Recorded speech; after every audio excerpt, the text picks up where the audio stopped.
Hello everyone. आपने काफ़ी लोगों से सुना होगा, लोग कहते हैं मुझे सर्वाइकल हो गया है या मुझे सर्वाइकल की दिक्कत है। एक्चुअल में इस बीमारी का नाम सर्वाइकल स्पॉन्डिलाइसिस होता है। सर्वाइकल हमारी रीढ़ की हड्डी के ऊपरी भाग को कहते हैं और सर्वाइकल स्पॉन्डिलाइसिस हमारे स्पाइन के इसी रीजन को अफेक्ट करता है। तो सर्वाइकल स्पॉन्डिलाइसिस को जानने से पहले हमें जानना होगा सर्वाइकल रीजन के बारे में, जिसे हम सर्वाइकल स्पाइन भी कहते हैं। ये सर्वाइकल स्पाइन 7 वर्टिब्रा या मनकों से मिलकर बनती है। ये मनके आपस में एक दूसरे से फेसेट जॉइंट से जुड़े होते हैं। इन मनकों के बीच में एक गद्दी प्रेजेंट होती है, जिसे हम इंटरवर्टिब्रल डिस्क भी कह सकते हैं। स्पाइन के बीच में से स्पाइनल कैनाल निकलती है, जहाँ से स्पाइनल कॉर्ड पास होती है। इस स्पाइनल कॉर्ड से हमारे शरीर की काफ़ी नसें निकलती हैं, जो हमारे हाथों और पैरों में जाती हैं। इसी तरह हमारी सर्वाइकल रीजन में प्रेजेंट स्पाइनल कॉर्ड से जो नसें निकलती हैं वो हमारे हाथों को सप्लाई करती हैं, यानी हमारे हाथों में जाती हैं। सर्वाइकल स्पॉन्डिलाइसिस एक ऐसी कंडीशन है जिसमें हमारी रीढ़ की हड्डी के ऊपरी भाग यानी सर्वाइकल रीजन में उम्र के साथ साथ डीजनरेटिव चेंजेस आने लगते हैं। ये degenerative changes cervical vertebra, intervertebral disc या फेसेट जॉइंट्स में आते हैं। सर्वाइकल स्पॉन्डिलाइसिस का दूसरा नाम नेक अर्थराइटिस या सर्वाइकल ऑस्टियोआर्थराइटिस भी है। आजकल हम देख सकते हैं सर्वाइकल स्पॉन्डिलाइसिस के मरीजों की संख्या बढ़ती जा रही है, क्योंकि कंप्यूटर, लैपटॉप या मोबाइल का यूज़ बढ़ गया है।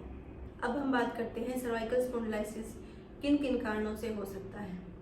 सबसे पहला कारण है डायरेक्ट सर्वाइकल रीजन में इंजरी, एक्सीडेंट या चोट लगने की वजह से। दूसरा कारण है गर्दन को काफ़ी टाइम तक एक पोस्चर में रखना, जैसा हम आमतौर पर कंप्यूटर या लैपटॉप यूज़ करते टाइम करते हैं।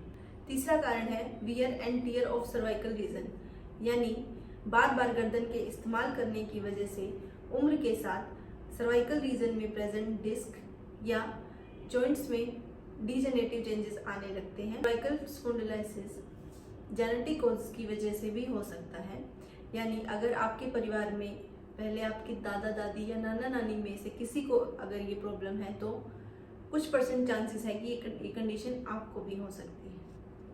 अब हम बात करते हैं सिम्टम्स के बारे में। सबसे पहला सिम्टम है नेक पेन यानी गर्दन दर्द, जो कि कंटिन्यूसली भी हो सकता है या इंटरमिटेंट, यानी हफ्ते में, महीने में एक बार भी आपको गर्दन में दर्द हो सकता है। यूजुअली गर्दन में दर्द आपको मूवमेंट के साथ ज़्यादा होगा। इस सिचुएशन में हम इस कंडीशन को इजीली मैनेज कर सकते हैं, बट कुछ केसेस में क्या होता है, जो गर्दन का दर्द है वो रेडिएट करके सिर में या कंधे तक भी आता है और कई बार ये दर्द हाथों में भी महसूस होता है। और सीवियर केसेस में हाथों में दर्द के साथ साथ सूनापन भी आने लगता है। इन केसेस में डीजनरेटिव चेंजेस की वजह से नर्व रूट पे कंप्रेशन पड़ता है, जिससे हमें हाथों में सूनापन महसूस होता है। कुछ केसेस में हाथों में कमजोरी भी महसूस होने लगती है। कुछ सीवियर केसेस में डीजनरेटिव चेंजेस आने की वजह से स्पाइनल कॉर्ड पे कंप्रेशन पड़ता है, जिसकी वजह से डिफ़िकल्टी इन वॉकिंग, हाथों और पैरों में सूनापन, गेट भी अफेक्टेड हो जाता है। अब हम बात करते हैं ट्रीटमेंट ऑप्शंस के बारे में। मेडिकेशंस जो हैं वो इसमें अपना ज़्यादा रोल प्ले नहीं कर सकती।